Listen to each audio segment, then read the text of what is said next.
తలపెట్టి బ్రహ్మదేవుని మెప్పించి ఉత్తుంగ తరంగాల గంగమ్మను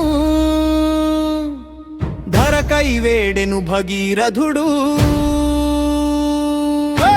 ఆకాశ వీధిని హోరెత్తుతూ అహంకారముతో దూకిన గంగను తన జటాజూటమున బంధించెను. ఆ పరమశివుడు లీలాధరుడు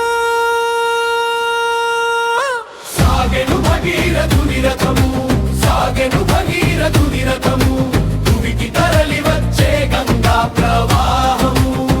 సాగర పుత్రుల పాప వినాశన శంఖమునూదెను రాజర్షి.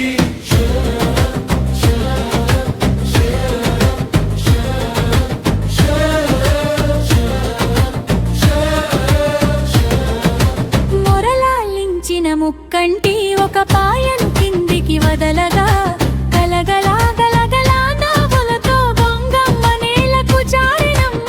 జంగు మహర్షి ఆశ్రమమును ముంచి జాహ్నవిగా పేరు కాంచి భగీరథుని రథము వెనుకే భగియెక్కి పరుగులు తీసెను. సాగెను భగీరథుని రథము సాగెను భగీరథుని రథము భువికి తరలి వచ్చే గంగా ప్రవాహము. సాగర పుత్రుల పాప వినాశన శంఖమునూదెను రాజర్షి.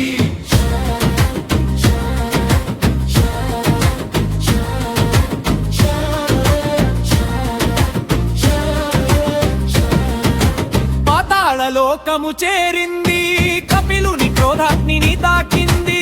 బూడిదై పడియున్న 60,000 సగర పుత్రులను తాకింది. పితృదేవతల పాపములు కడిగి పుణ్యలోకములు ఇచ్చింది.